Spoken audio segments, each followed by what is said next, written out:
Old Guy with a Wrench, coming at you with another video. If you're subscribed to this channel and you've been following along, you already know what I'm working on next. So let's go over here and let's get her done. Here we got the air locker. Let's go ahead and open up the box and check all the contents.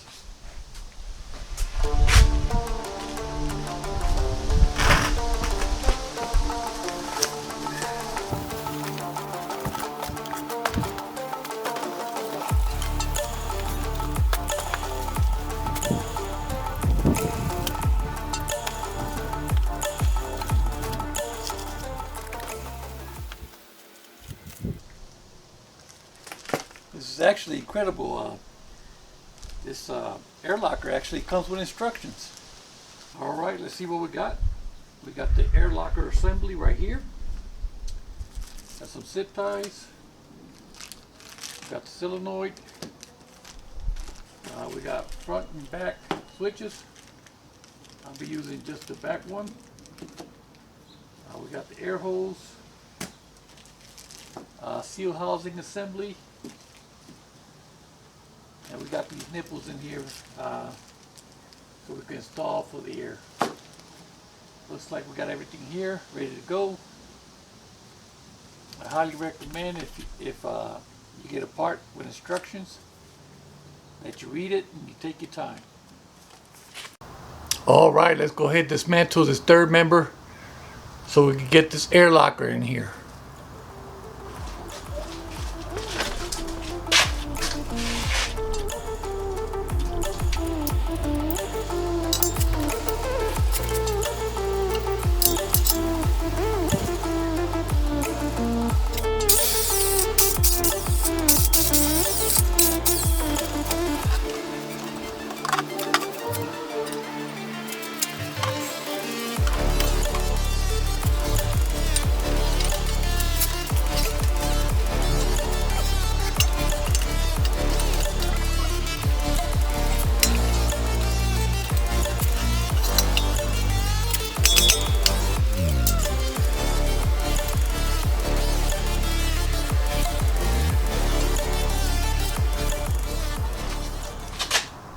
While you got this apart, make sure you do a complete inspection just to make sure there's no cracks or anything you need to be worried about.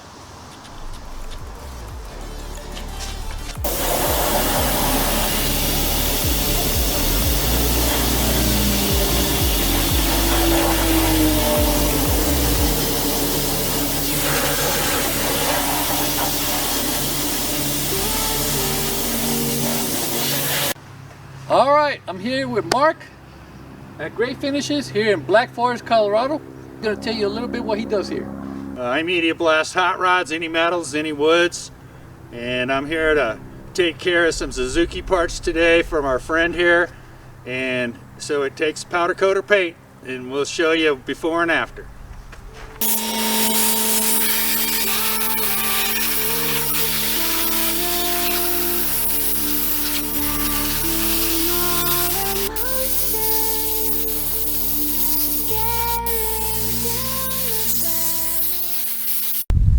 This is the end result of what it looks like once you get your parts sandblasted.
All right. Just like any moving parts, make sure you check your gears. Check the teeth, make sure they're intact and they're not all chewed up before you install it.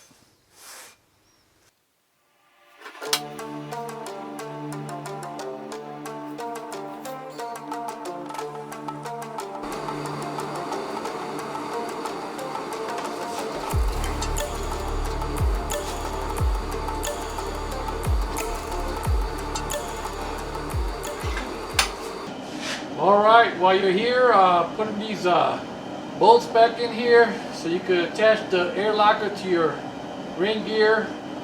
Make sure you put a little bit of Loctite on these threads, because the last thing you want is this ring gear coming off while you're out there trailing. Also, make sure that when you put these bolts on, you torque them down in a cross pattern.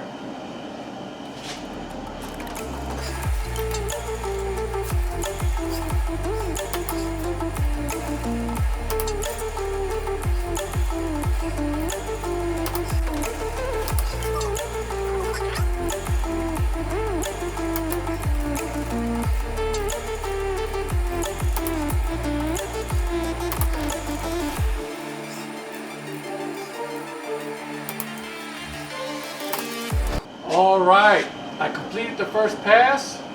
I went ahead and torqued these according to Suzuki Samurai specifications. I believe it's 58 foot-pounds. But always check your work before you proceed in something like this. I'm going to go ahead and do the second pass. Again, I believe the Suzuki Samurai is recommending 66 foot-pounds. So always check your manual to make sure that you're correctly putting these on. The last thing you want to encounter is catastrophic failure when you're on a trail by having your setup here come apart because you didn't torque these down correctly.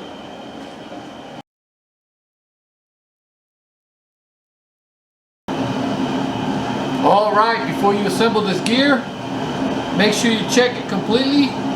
Make sure the teeth on the gear are intact and they're not chewed up. Once you determine that, go ahead and complete your assembly.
Unfortunately, one of the distributors on eBay sent me the wrong part.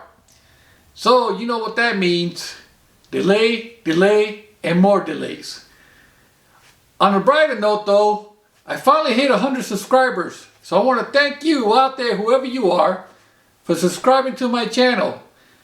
In all honesty, I didn't believe that this channel was gonna, materialize to anything. I thought it was just gonna be me, some tools, some projects. But people are interested. So keep on subscribing to the channel for whoever's out there. I really appreciate you coming on board and checking out what I'm working on. On a side note, I went back to work. So unfortunately, I have to work a regular job and manage these projects. Actually, correction, I'm glad that I got a regular job, but I also have to get these projects completed so I can get content out to you. I really appreciate your patience.